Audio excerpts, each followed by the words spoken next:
Seguimos conversando con Manolo porque yo estaba hablando que hay algo que define realmente este papado y es una especie de mediana entre el reformismo y el conservadurismo. Él fue de alguna forma alguien que rompió los esquemas típicos de la Iglesia Católica, y antes de la pausa yo recordaba cuando dijo él, por ejemplo, ¿quién soy yo para juzgar? Y decidió, por ejemplo, hablar de una forma absolutamente abierta del tema de los abusos sexuales dentro de la Iglesia, que era un tema que habían tratado de tapar durante muchísimos años, y quiso bendecir, por ejemplo, a las parejas homosexuales. Son dos temas que tú has tocado, Marian, bien importantes. El primero, de los abusos sexuales, que ha sido obviamente uno de los más grandes escándalos de la Iglesia Católica y que le ha generado a la Iglesia Católica muchísima animadversión dentro de la población. Y justamente a Bergoglio le tocó reconocer esto, pedir perdón en público, y esto obviamente tú sabes fue un escándalo grande dentro de la Iglesia. Y el otro es lo de la aceptación de los homosexuales y las lesbianas en el marco de la Iglesia, cuando él decía que básicamente él sencillamente, ¿quién era para juzgar a estas personas por el modo de vida, por la elección que hicieron de sus vidas? Y estos dos aspectos, fíjate tú, como cosa curiosa, le ganaron un gran problema dentro de la misma Iglesia Católica, le ganaron enemigos, adeptos, fuera de la Iglesia y dentro de la Iglesia. Bueno, mientras se organizan, exactamente, porque tenemos una lista de invitados amplia, ha sido un momento en el que queremos compartir y queremos colaborar también en reproducir o en tratar de hacer una especie de imagen clara de quién fue el Papa. Me dicen mis compañeros que ya está con nosotros Osvaldo Petrosino. Él también es un querido compañero desde la época de CBS Telenoticias, ha sido gerente, ha sido director de noticias de varios medios internacionales. Él está en Buenos Aires y quiero también, por supuesto, conocer su versión. Muchísimas gracias por estar con nosotros, Osvaldo. Un placer que hayas podido acompañarnos. Hola, Marian. Hola a tu audiencia. Muchas gracias por invitarme a colaborar. Mi impresión es directa, la de un católico y además de una persona muy involucrada en el concepto noticioso de lo que fue Bergoglio en vida. Y la realidad es que, en principio, médicamente se esperaba que no iba a ser una recuperación absoluta la que enfrentaba, simplemente porque su cuerpo estaba tremendamente deteriorado. Y lógicamente así lo vimos cuando, entre paréntesis, se lo dio de alta. Y no se sabe todavía la razón exacta del fallecimiento, se va a conocer más tarde hoy, pero la realidad es que seguía teniendo un cuadro de insuficiencia respiratoria. Y entonces, lógico, muchísimos de nosotros nos sorprendimos del desenlace tan abrupto cuando en realidad se lo vio en la misa participando de la bendición Urbi et Orbi en el día de Pascua.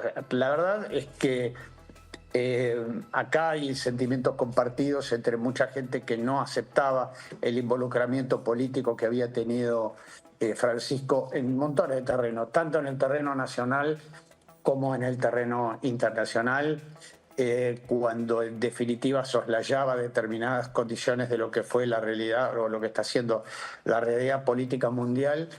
Y lógicamente nadie puede en este momento venir a expresar críticas a una persona que acaba de fallecer, pero la verdad es que todos nos sentimos acongojados de haber perdido a una persona cercana por el hecho de su naturaleza argentina, conociendo sus convicciones y aún conociendo bastante de su ideología.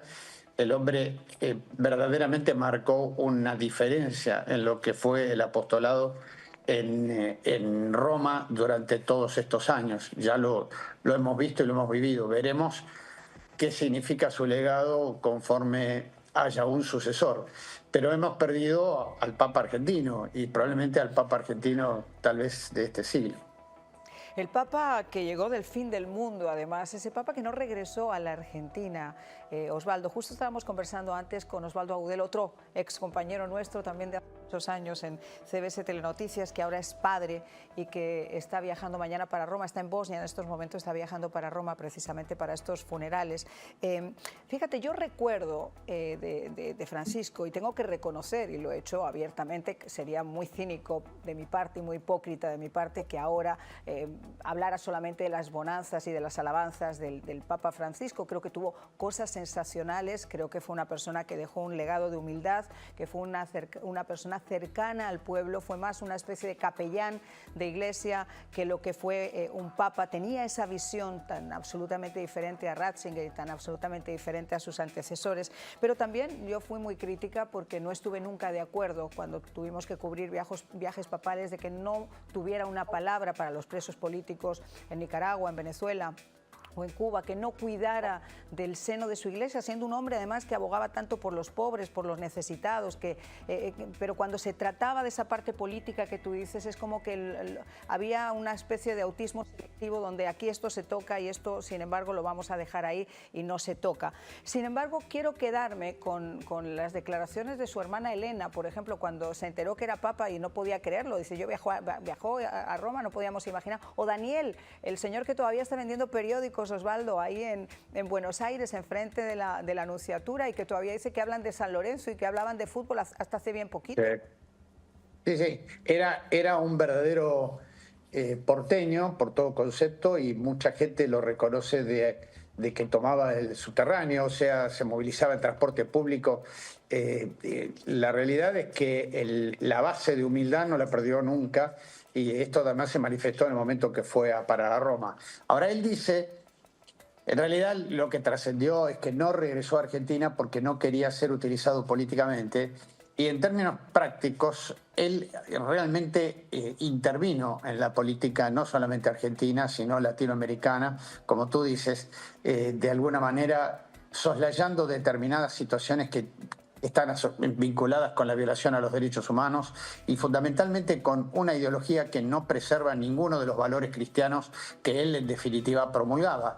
Yo tengo la impresión de que en su afán de pararse en una posición inclusiva frente a la realidad que vive el mundo, rechazaba mucho más el perfil de una posición autocrática proveniendo del capitalismo que de estos que en definitiva eran tan o más dictadores que cualquiera de las cosas que nos hemos tenido que enfrentar. El ejemplo más claro es el de Venezuela, que en definitiva, el de no condenar a Rusia en el ataque inicialmente, o sea, todo lo que soslayaba, decir como si esto no fueran seres humanos los que estaban en juego, las vidas de seres humanos tenían que tener un color determinado político para que él prestara atención.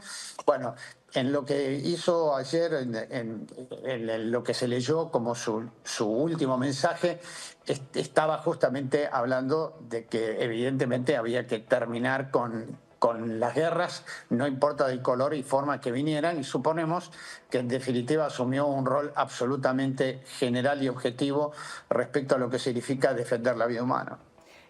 Osvaldo, en este caso Agudelo, el padre Osvaldo Agudelo, que está con nosotros, yo quisiera abordar este tema con él, y sé que es un tema que quizá, bueno, pues puede sentar ciertas ampollas, pero yo creo, y después lo vamos a hablar también con Manolo, que hubo una de las grandes luchas, por ejemplo, que mantuvo el Papa, fue, por ejemplo, la lucha contra los abusos de menores dentro de la propia Iglesia. Él pidió tolerancia cero y fue alguien de puertas abiertas diciendo, hasta aquí tenemos que llegar. Vamos a escuchar qué fue lo que dijo y después lo abordamos. Esta es mi angustia y el dolor por el hecho de que algunos sacerdotes y obispos hayan violado la inocencia de menores y su propia vocación sacerdotal al abusar sexualmente de ellos. Es algo más que actos reprobables. Es como un culto sacrílego, porque esos chicos y esas chicas le fueron confiados al carisma sacerdotal para llevarlos a Dios. Y ese es el contraste, las cosas maravillosas que también tuvo el Papa Francisco. Y yo me imagino que esto, obviamente, en un tema que siempre había sido como una especie de ostracismo, que lo habían tratado de tapar a como diera lugar, supuso realmente un cisma dentro de el propio seno de la Iglesia Católica, ¿verdad, Osvaldo? No del todo. Esto ya lo había empezado Benedicto XVI en su momento, sino que Francisco continuó con eso. La tolerancia cero de Benedicto XVI se implantó desde el primer momento.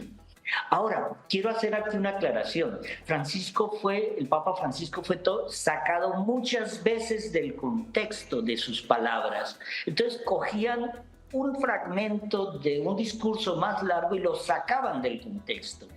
Él, cuando a las palabras que tú te refieres de los homosexuales, él, como hacemos todos los sacerdotes al final de la misa, nosotros bendecimos a todo el asistente a la misa. No estamos preguntando si usted es adúltero, si usted es homosexual. No, la bendición va para todos. Lo que nunca, y eso hay que aclararlo, es que la Iglesia y el Papa jamás iba a aprobar una bendición de parejas homosexuales. Lo que se trató sí de decir. Y otro punto, con lo que decía nuestro amigo Pedro, la Iglesia Católica nunca ha sido más grande que ahora. Ahora es el número más grande del mundo. Veíamos esta semana cómo solo en Inglaterra fueron bautizados muchos más católicos. ¿Por qué? Quizá por esa apertura en el lenguaje de Francisco I. Esa apertura en vengan todos. Pero ese vengan todos también va implicado en otra cosa. Como le dijo el Señor en su momento, ven a mi iglesia, pero cambia. A la Magdalena, ¿qué le dijo? Vete y no peques más. Él llama a todo el mundo, pero llama a todo el mundo con una conversión. Él no llama a la gente para que venga con su pecado y se quede con su pecado. Francisco llamó al mundo para que vinieran a la iglesia y cambiaran esa manera de vivir. Eso es diferente. Y recordemos siempre, siempre, siempre, Francisco estaba abierto a la escucha. Pero eso no quería decir que si yo escucho tengo que aceptar todo lo que me digan. No. Y él está abierto a la escucha, pero también la Iglesia Católica tiene un dogma, de ahí no nos podemos salir. Por mucha apertura que queramos, hay cosas que no se van a mover.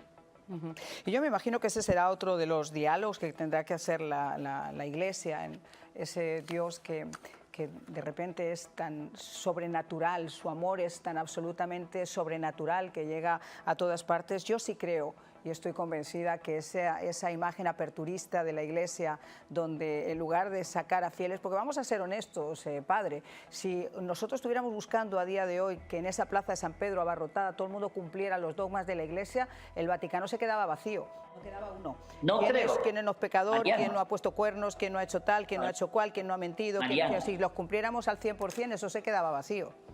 No, la iglesia acuérdate siempre que la iglesia es un hospital de pecadores. La iglesia no está llamando a los santos, nos llama a la santidad, pero es casualmente porque somos pecadores que necesitamos a la iglesia. No es que la iglesia solo acepte a los que son santos y a los que... No, casualmente la iglesia es un hospital de pecadores, no un museo de santos. Entonces ahí es donde estamos confundidos. Esa basílica y esa plaza de San Pedro está llena de pecadores porque necesitan de esa misericordia y ese amor de Dios que tanto el Papa como obispos y sacerdotes quieren llevar. Nosotros no hemos venido a juzgar jamás, porque si hay un pecador, esos somos los sacerdotes, los obispos, el mismo Papa. Nadie viene a juzgar. Nosotros estamos señalando el camino que también nosotros queremos seguir en la conversión, que también nosotros necesitamos un camino. Nosotros como sacerdotes tenemos directores espirituales y confesores. ¿Por qué? Porque es que estamos aquí no por perfectos, sino que buscamos el camino hacia el Señor. Eso es diferente. No es que se vaya a quedar vacía la basílica porque allá solo van santos. No, al contrario, es de pecadores. Me encantó y además te voy a copiar la frase, porque eso de que no es un museo de santos me pareció fascinante, y me pareció fascinante además esa explicación, como siempre. Osvaldo, te agradezco muchísimo que hayas estado con nosotros. Espero que podamos hacer conexión en el momento que estés en Roma, porque me imagino que vas a poder ser testigo directo de todo lo que está ocurriendo y nos vas a poder contar también con mucho más detalle. Muchísimas gracias por haber estado con nosotros. Gracias a ti. Y nosotros, señores, hacemos una pausa. Regresamos enseguida en De Buena Fuente con Marian.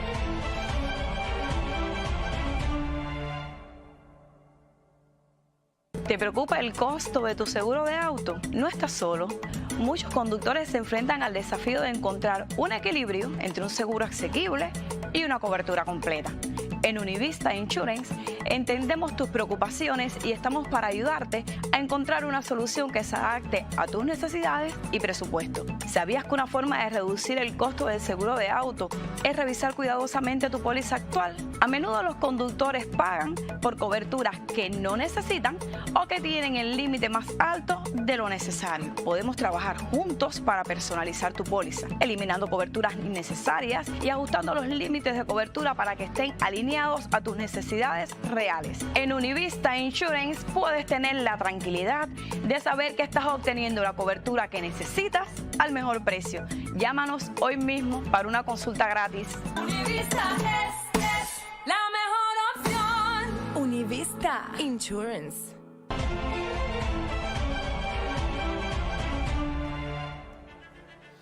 Bueno, tenemos con nosotros a Agreman Angie, él es profesor de religión y de historia. Quiero agradecerle también mucho que se incorpore a nuestra mesa de trabajo en De Buena Fuente con Marian. Muchísimas gracias por acompañarnos. Muchas gracias, Marian. Gusto Hemos volver a estado tratando de...